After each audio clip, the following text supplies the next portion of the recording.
Well, here we are. It is May 2023, and we are entering in the craziest super season when it comes to real estate, especially here in the Dallas-Fort Worth market as things are heating up across counties. And I know there's a lot of headlines out there that have been saying the market's going to crash, prices are going to fall from the skies. We're going to see a lot of foreclosures. Callie, and this is true, honest to goodness, what I heard 2 years ago. We're going to hold off until things balance out or until that market crashes. Then again, that never happened. Then I heard the same thing last year. We're going to hold off. Well, it still hasn't happened today. And so, what is going to happen come tomorrow? Is that ever going to come to fruition? Well, let's take a look at those numbers. Again, we're going to be looking across the major counties here in the Metroplex, Dallas, Tarrant, Collin, and Denton County. And what I want to do is bring the hard facts, the hard data to you to help you make a decision. Is this a good time for you to buy, sell, or invest? And maybe you're in the trenches right now and you're actually feeling exactly what we are seeing, which is right now a super heated market. But let's take a look at those numbers as they pertain. So what we're looking at here on this first slide that I'm going to share with you is the median home prices. Everybody wants to know what's happening with home values, Callie. Well, we did start in January of last year at 316 median sales price. Today, we're at 335. So we can't, ignore the elephant in the room. We did see prices come down. And if you were tuning in with me back earlier of last year, we said to you, be prepared. If you're thinking about buying or selling, do it now because we knew that things were going to change in the second half of the year. Now, maybe you bought a house in the second half of the year because we did see those prices come down in direct correlation to what was happening with the interest rates. But as you can see, we're back up, we're kicking it back up into gear. And we're going to talk a little bit about why that's happening and what's going to happen going forward. But let me kind of explain to you a little bit about how that correlates with interest rates. And when we started off last year, the interest rates were in the low threes. Actually, when we really started out, I think they started at 2.99%. And now we're hovering around 6.4%. As those interest rates basically doubled in going all the way up to about a little over 7%, we did see the market react to that. And that was, if you followed along with me, I call it the buyer's 5 stages of grief. They went drastically up, buyers pulled back, more inventory started to collect on the market, and prices started to drop. But where we are today is buyers are more at that acceptance phase of interest rates, accepting that, hey, they're going to be like this for a while. And if I want to get in the market and I want to own a home or make a move, I better do it now instead of waiting because this is going to happen for a while. And I still believe that we're going to continue to see the interest rates at a higher rate for some time. We're still going to be volatile, but if you can see that back over the past several months, some deviation in the interest rates, but overall still pretty consistent in where we are today. Now, home prices, as you can see, have started to pick back up. We did see kind of a drastic drop in January. That tends to be a little bit of a seasonal, not as much interest rate related, more seasonal. But what we have seen is prices started to kick back up into gear.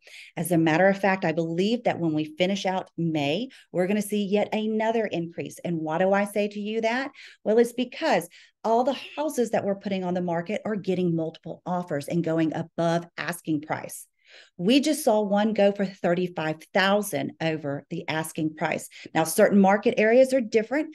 Probably the hottest market that I'm seeing right now is Plano, Frisco, Allen, up north of Dallas. Then we also have the Alliance Corridor. That is a super hot market. The Mansfield market area, there's some pockets that are doing better than others, but nonetheless, we are seeing the return of multiple offers, the return of over asking price offers despite the interest rates that we're seeing today. So what happens when we start to see all this happen? Well, the blue line here, as you can see, is our month supply of inventory. And we were consistently at about 3 months supply of inventory, still a strong seller's market. But look at what's happening now as we're entering those spring and summer months, inventory back at 2 months supply, which is where we started off back in January, 2 months supply of inventory. And in some markets, that's even less in some of those hot markets. And I think that's going to continue to go on for a while, putting pressure on the home prices. So hopefully this makes sense to you, and hopefully you understand that this is why I'm saying that if you are thinking about buying or selling or making that move or even investing, get in the market today and do that.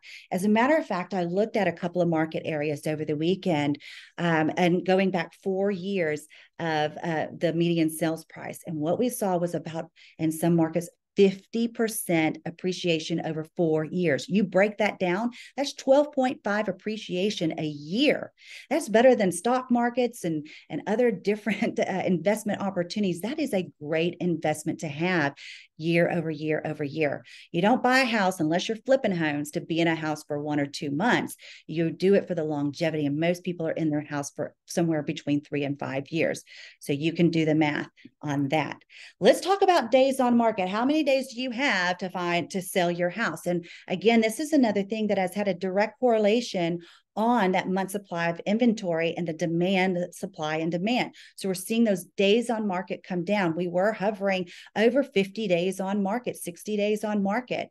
We have seen that drastically come down. Now, we're not as hot as where we were during that first part of the year last year, but nonetheless, we're seeing those days come down. And I can tell you, as we close out May, I'm going to speculate with my little crystal ball that we might be back on track for even lower days on market.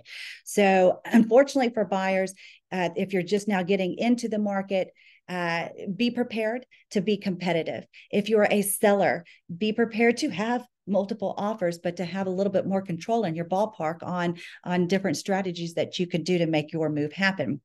Now, going forward, we're going to be back in May. Let's see if these crystal ball things do come to fruition.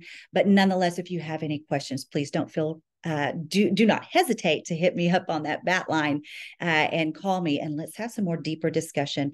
Every case is different, every house is different, and every little pocket of the Metroplex is different. But I'm here to help you when it comes to your buying, selling, or investing. I'm Callie Ritchie, your North Texas broker here in real estate. Take care.